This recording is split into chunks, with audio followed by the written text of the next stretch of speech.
সবাইকে স্বাগতম জানাই বারাদি ইউটিউব চ্যানেলে নতুন আরো একটা ভিডিও নিয়ে এসেছি।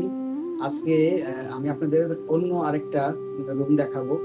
আপনারা তো আমার যে রুমটা সাজানো সেটা তো কিছু দেখেছেনই। তো আমি আজকে ঢাকায় এসেছি একজন গুণী মানুষ, তার নাম পীযূষ কান্তি সরকার মনোজ, তার বাসায়। আমি যতবারই ঢাকায় আসি ওনার বাসায় আমি আসি। আসলে ওনার বাসাটা এত সুন্দরভাবে সাজানো থাকে, আমি অনেক কিছু ওনার কাছ থেকে ইন্সপায়ার হয়েও সাজিয়ে থাকি। তো আজকে আপনাদেরকে আমি সেই ঘরের মধ্যে যে রুমটা সাজানো সেটার বিষয়ে কিছু জিনিস দেখাবো, যে কিভাবে তিনি সাজিয়েছেন। চলেন আজকে আপনাদের এই ভিডিওগুলো দেখেন। এই বাসাটির মধ্যে ঢুকলেই পেইন্টিং চোখে অবশ্যই পড়বেই। এই বাসাটির আরও একটা ভালো বৈশিষ্ট্য হচ্ছে, যেটা আমার কাছে খুবই ভালো লাগে, সেটা হচ্ছে যে একদম ঘরে সব কিছু এনে যে একটা মানে বোঝাই করে ফেলবে ব্যাপারটা এমন না। খুবই সিম্পল সিম্পল কিছু জিনিস দিয়ে ঘর সাজানো।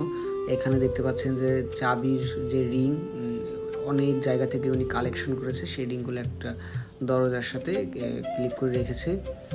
এটা আসলেই অনেক চমৎকার, অনেক সুন্দর, দেখার মতন আর কি।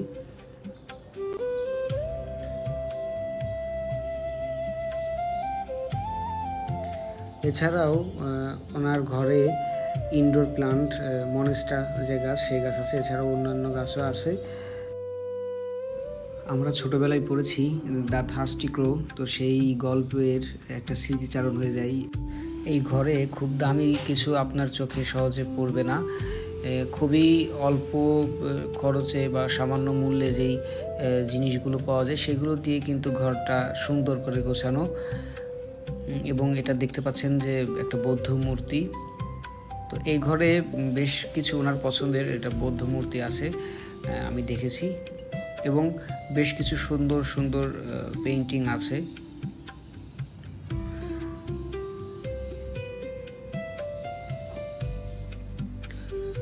ঘর সাজানো একটা শিল্প, হ্যাঁ। তো যে কোনো কিছু এনেই ঘরে রেখে দিলেই যে সুন্দর হবে ব্যাপারটা এমন না।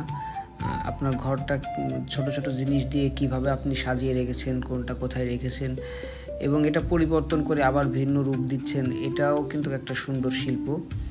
আপনি যেটা দেখতে পাচ্ছেন এটা ফ্রিজের গায়ে লাগানো, এটা চুম্বকে ম্যাগনেট সিস্টেম। এগুলোও তিনি অনেক দূর দূর থেকে কালেকশন করে রেখেছেন। এটা ওনার ঘরের প্রবেশের যে দরজা, সেই দরজায় সাথে লাগানো।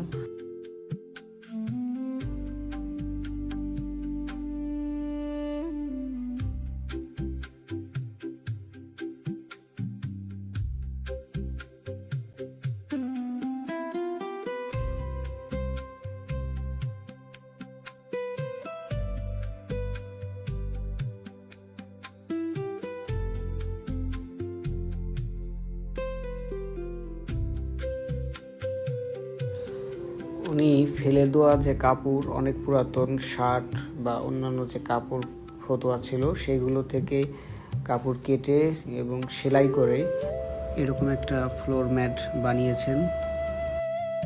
ফ্লোরে বিছানো থাকে, খুবই সুন্দর। তো আপনারাও চাইলে এরকম বানাইতে পারেন।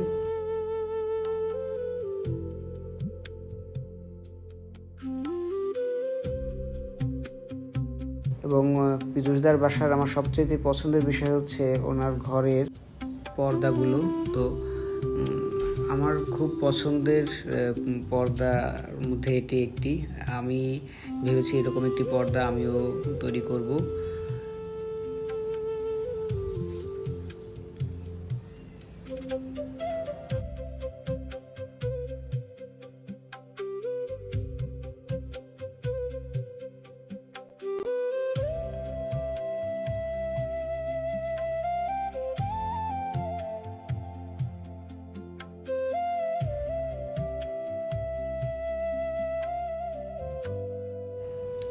তো আজকের মতো এই পর্যন্তই। আবার এর পরের ভিডিওতে আমরা দেখব আরও নতুন কিছু ভিন্ন বিষয় নিয়ে বা নতুন কিছু নিয়ে আপনাদের মাঝে হাজির হব। তো ততক্ষণ আপনারা অবশ্যই এই বারাদি ইউটিউব চ্যানেলের পাশেই থাকবেন, সাথেই থাকবেন। সবার জন্য শুভকামনা রইল।